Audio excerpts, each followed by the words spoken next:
نکاح کی تقریب بھی دیکھ لیجئے کہ پہلے ہم اتنا بڑا مجمع کثیر لے کے بیٹی والوں کے گھر پہ حملہ کرنے نکلتے ہیں، اور پھر 2 بجے کا ٹائم دیا اور 4 بجے گھر سے نکل رہے ہیں۔ وعدہ خلافی یہ یہودیوں کا طریقہ ہے، اور پھر ہمارا لباس اور ہماری بے پردگیاں یہ نصارہ کا رنگ ہے۔ پھر بھنگڑے ڈالنے لگے۔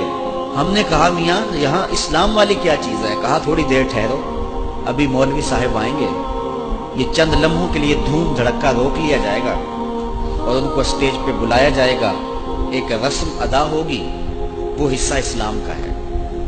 مولوی صاحب نکلیں گے، پھر وہی کچھ شروع ہو جائے گا، اور ہماری شادیاں، ہمارے بیاہ، ہماری تقریبات، اور اگر آپ میرے سے ناراض نہ ہوں تو ہماری محافل نعت بھی دیکھ لیں، ہمارے عرس بھی دیکھ لیں، ہماری مجالس بھی دیکھ لیں کہ مہمان خصوصی ایک شرابی ہوگا اور تہجد گزار جوتیوں پہ بیٹھا ہوگا۔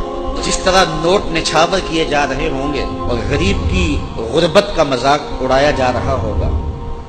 پہلے ہم نے عمرے کے ٹکٹ رکھے تھے مجمع بڑھانے کے لیے، تو اب ہم نے ایک اور سلسلہ شروع کیا کہ جہیز کے لیے کچھ پرچیاں رکھ دو۔ میں ایک جگہ پہ گیا تو وہاں انہوں نے مجھے بتایا بیان کرنے سے قبل کہ جناب 16 بچیوں کے لیے ہم نے جہیز کا انتظام کیا ہے، اور یہ پردے کے پیچھے 2000 کے قریب بچیاں یہاں جلسہ سننے آئی ہیں۔ میں نے کہا کہ یہ زیادتی نہ کرو، یہ ظلم نہ کرو۔ ہر پرچی پہ بیٹیوں کے دل دھڑکیں گے، اور جب 16ویں پرچی بھی نکل جائے گی تو باقی بیٹیاں بوجھل قدموں سے جس طرح گھر پلٹیں گی اس کا شاید دولت والوں کو احساس نہیں۔ یہ اس غریب سے پوچھو کہ جو اپنا گھر بیچ کے بیٹی کو جہیز دیتا ہے۔ رسول اللہ کے میلاد سے بچیاں روتی ہوئی جائیں گھروں کو، اور تم اس پہ داد وصول کرتے پھرو، تو 16 بچیوں کی شادیاں کرنے کی گنجائش ہے، تو رات کی تاریکی میں ان کے گھر میں ان کے لیے انتظامات کی رقم بھیج دیتے تو کتنا اچھا ہوتا۔ کاش کہ اس رسم بد کا خاتمہ کیا جا سکے۔ کتنے بیٹے ہیں کہ وہ فیکٹریوں میں اوور ٹائم لگا رہے ہیں کہ ہم اپنی بہنوں کے ہاتھ پیلے کرنے ہیں، اور کتنے بوڑھے باپ ہیں۔ پچھلے دن میرے پاس ایک بوڑھا باپ آیا جس کی داڑھی سفید تھی، میرا ملنے والا ہے، تو اس نے مجھے کہا کہ حضرت دعا کریں میرا مکان فروخت ہو جائے۔ تو میں ویسے اس کو آسودہ حال سمجھتا تھا، تو میں نے کہا کیوں؟ تو کہنے لگا کہ میں نے 2 بیٹیوں کی شادی کی تھی تو قرض لیا ہوا تھا، تو اب مکان بیچنا ہے تاکہ وہ قرض بھی اتر جائے، تو ہو سکتا ہے کہ کوئی مجھے تھوڑے سے پیسے بچ جائیں تو میں کسی بستی میں ایک چھوٹا سا کٹیا زندگی گزارنے کے لیے خرید سکوں۔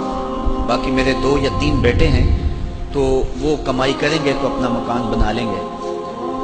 میں اس شخص کو ظالم نہ کہوں جس نے غریب کی بیٹی سے جہیز لیا ہے۔ اس کے دل میں کوئی ترس نہیں آیا، اس کو خوف نہیں آیا اللہ کا۔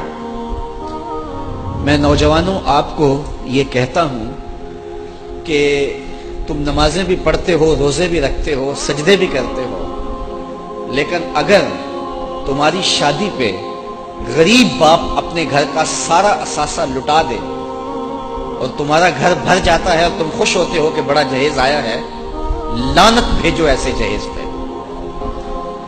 یہ تمہارے لیے ایندھن ہے دوزخ کا۔